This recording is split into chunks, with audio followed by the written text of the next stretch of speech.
officer. Okay.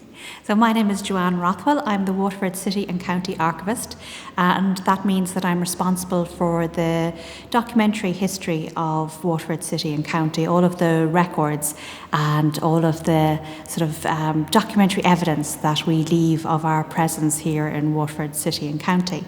And my responsibility is to ensure that the collections that we hold are safeguarded and preserved, and that they're also accessible and made available to the public. And then Annie Brophy, I mean, she was a formidable woman, and she was probably ahead of the game as regards for a woman to be a professional photographer. Absolutely. I mean, considering that she opened her photography studio in 1922 at quite a young age, she, was incredibly determined, from that alone to start a business at a young age. And she had apprenticed with Hughes Photographers on Manor Street, but quite quickly set up in her own right, and started her business and got going. And in the earlier parts of the collection that we hold, you can see her taking photographs outside, and then moving inside, taking portraits there. And she had all of the equipment that she needed. She had her backdrops. And over the years, because she worked from 1922 right up until 1979, she developed her skills and her expertise over those years. In some of the photographs, you'll see that people are holding this sort of scrolled up paper in their hands, partly to give them something to do with their hands, but actually what they're holding is photographic professional photographer's journal that she obviously had in the studio. So she was very much involved in improving her skills, in keeping up to date with the latest photographic ideas and technology, but also with the artistry of what she was doing, because she was taking photographs obviously in the 1920s that were in black and white, but she also hand tinted them. So she provided colour photographs for her customers, and so the skill required for that was phenomenal. And amongst the collection, occasionally there'll be little snippets and little hints of the work that went into that. So sometimes on the envelope of the negative that we might have in some cases, there'll be a note that the hair is light brown or the eyes are green. And in one of them, we actually found a little lock of hair for the child. So that she could actually, when she was doing her hand tinting work, that she could be absolutely correct and accurate in how she represented it. And in that case, we were able to return the hair to its original owner, who obviously was now an adult. And I think the wonderful thing about her collection as well is because it runs from her beginnings with glass plate negatives in the 1920s, then into the black and white negatives, right up until, with colour photographs in the 1970s. You can see the development of photographic technology, but more importantly, I think for Waterford, is you can see the changes that happened in Waterford. So you can see people and their lives. She not only photographed people who came in for a professional portrait, but occasionally she would photograph externally. So she photographed events like the train derailment in Tremor, and also she photographed just people. Sometimes, not just people who came in for the portrait, but occasionally people she found artistically interesting. So some of the characters in Waterford are photographed. Because she was involved herself with, there was a sort of a theatre company, an opera theatre company. There's a lot of Waterford people dressed up in theatrical costumes, which is wonderful. But I think what's really brilliant, as I say, is because you're getting this glimpse of people from the 1920s right up to the 1970s, you can trace the fashions and the changes, and even just in terms of the poses, because as I said, in the early years, when she herself was starting out, and also when people were less comfortable with being photographed. You can see that people are sitting and they're a little bit uncomfortable, or standing behind somebody and not quite sure what to do with their hands.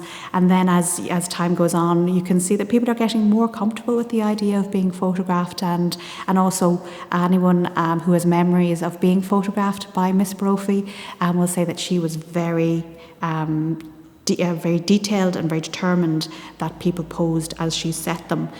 But you just, even in terms of people's facial expressions, you can see that change that happened over time as people became more comfortable with being photographed. And as I said, you also can see the fashions, and Waterford was often at the forefront of fashion. You can see the 1930s, the 1940s, all of the different fashions, all of the different styles are all there to be seen. Now, of course, mainly people who were getting their portrait taken had the money to do that. But in fact, a lot of families, it was part of the routine. So even families that would not be considered wealthy, part of what they would do would be to have their Annie Brophy photograph. It was a family tradition, and so you would have for families that continuation. So you'd have the baby, not a young toddler.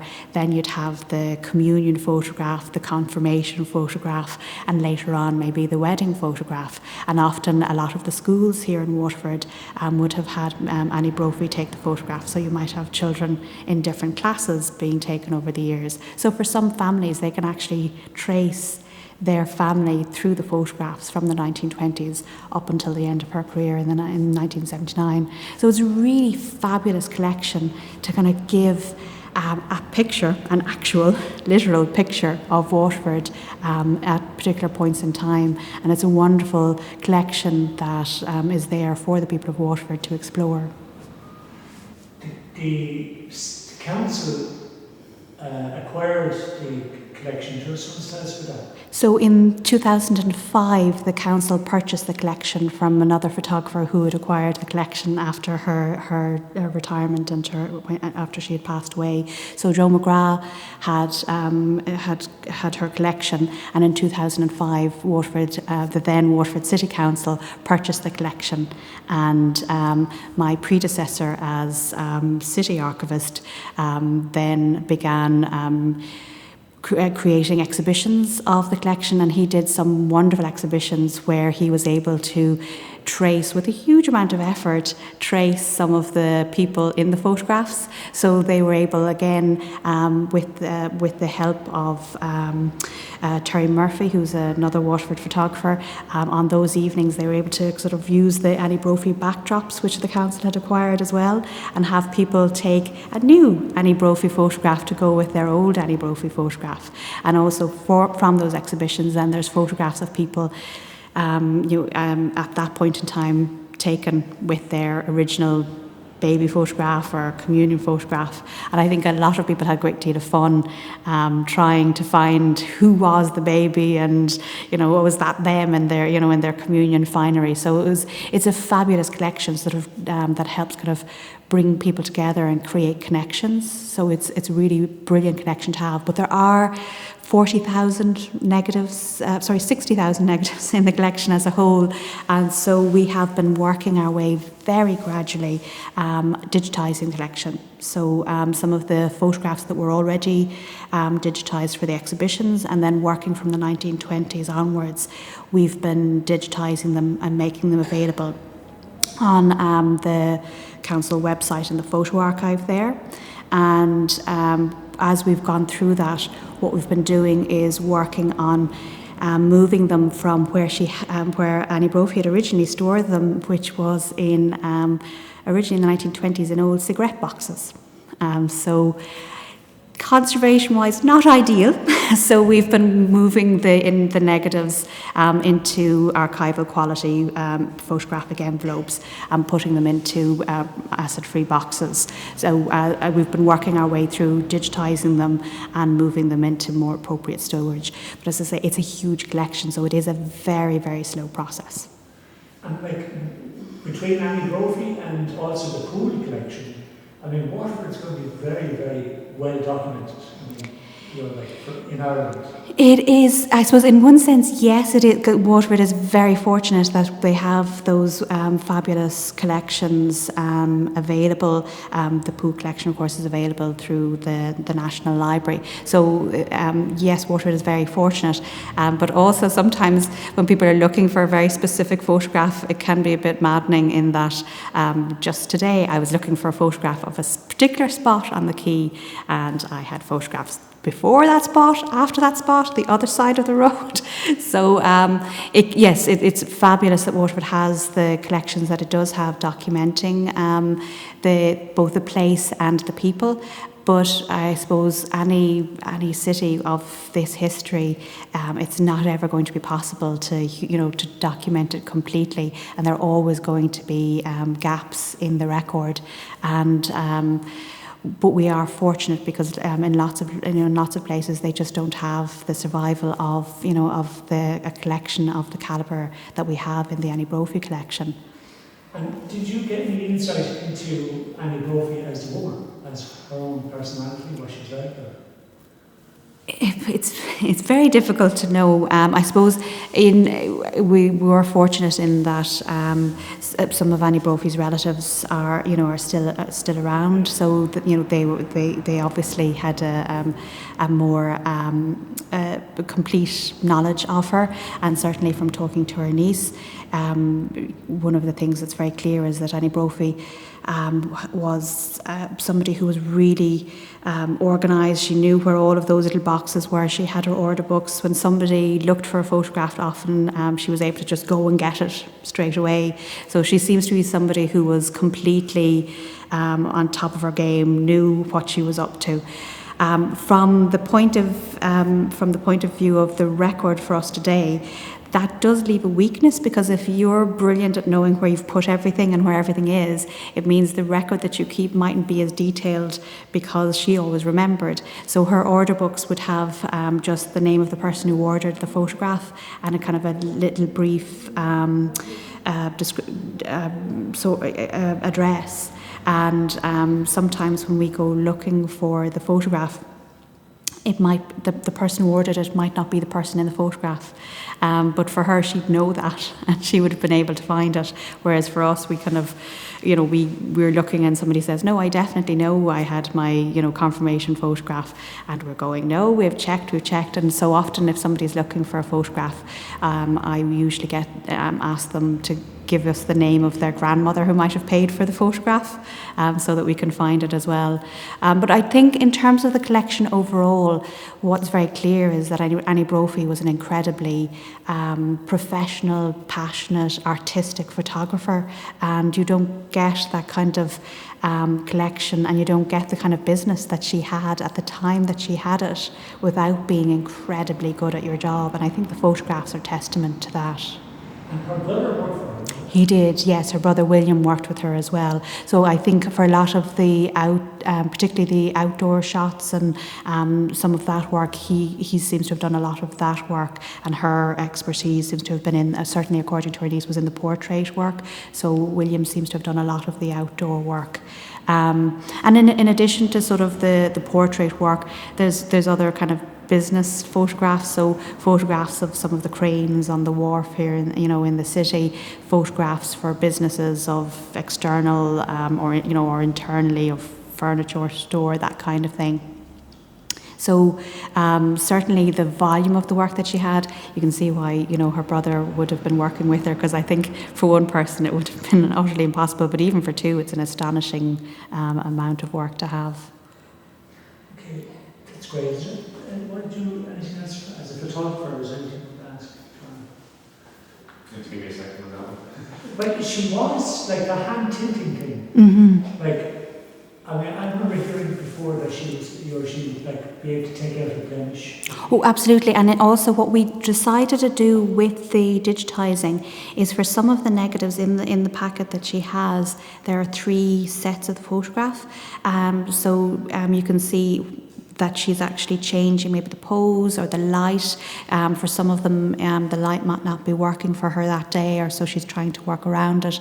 And also you can see where she was scraping to remove something that isn't working, or something that somebody isn't happy with. So what we decided to do was not to actually edit, and also because we only have the packets of the negatives, we don't, in some cases we have the positive, but in others we don't. So we don't know what the final photograph it was.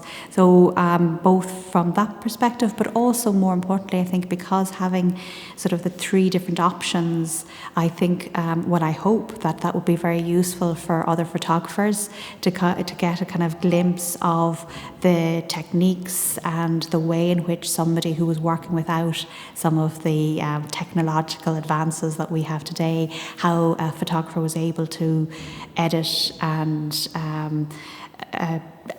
control the image and sort of put their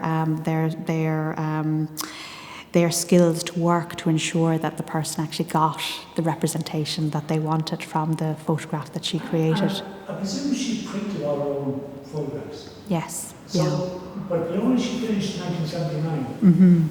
was she still doing just black and white then? Or? No, she was doing colour at that stage. So, I mentioned when she was storing the photographs, she initially stored them in cigarette boxes, but later on she was using Kodak film boxes. So she moved with the time. She wasn't still, when she started with glass plate negatives. Then she moved along to, to the other black and white negatives, and so she always moved with the technology. So she wasn't still, she wasn't stuck using older styles. She was trying, and as I say, she was keeping up to date with various advances at that stage. So she was definitely using colour later on. And then she would get them printed professionally somewhere else. She may have done so, yes. Again, I wouldn't be sure of. Okay. Well, listen, Joanne, thanks very much. No problem at all. That was great because, Annie Brophy is so much part of Waterford. It's great to get someone talking about her. And I wasn't meant to find any family that are around. Carmel O'Regan is her niece. She's in Tramore in Sweetbriar. Now she's quite elderly, but now I saw her. See, this is the trouble with the pandemic in the last few years. So it would have been before. So that probably 2 years ago at an event. So, there are still family members around. Between you saying what you said and then there's 2 really good clips on YouTube, plus the actual photographs. I think we'll be fine. Grand. And sorry, on the subject of photographs, can we then? Is some of the archive up there online that we can look at? Yep. So if you go into the library or into the council website or the library website and go into the local history online, and you'll see photo archive. If you just click that. Now at the minute it's being a bit funny. You'll see some of them aren't showing properly. We're doing some moving of server stuff at the minute, but you'll see there's a good few of them showing, but they're technologically we're moving ourselves. I remember one time saying to the fellow, I said to the fellow, sure, everybody in Waterford has an Annie Brophy photograph. And he turned around to me and he said, no, you're wrong. And I said, what do you mean wrong? He said, some of us couldn't afford it. And I was like, oh my God, I never thought about that. Yeah, I mean, an awful lot of, I suppose, what we would say sort of lower middle class families in Waterford would have an Annie Brophy photograph. It would be kind of standard, to have. But there were still loads of families in Waterford that couldn't afford to be spending. But that's also one of the reasons you often find a grandmother or somebody else in the family who's paid for the photograph or for the wedding photograph, or it might be paid for maybe by the wealthier sister or brother or uncle or aunt. So, but yeah, it was a luxury, so some people couldn't afford it. Or had other priorities. Well, I suppose, yeah, that's it. I mean, again, any of those things are kind of traditions. Some families are people who like to mark occasions with photographs, and that's still the case. You'll digitally or otherwise. Some people take photographs and others don't.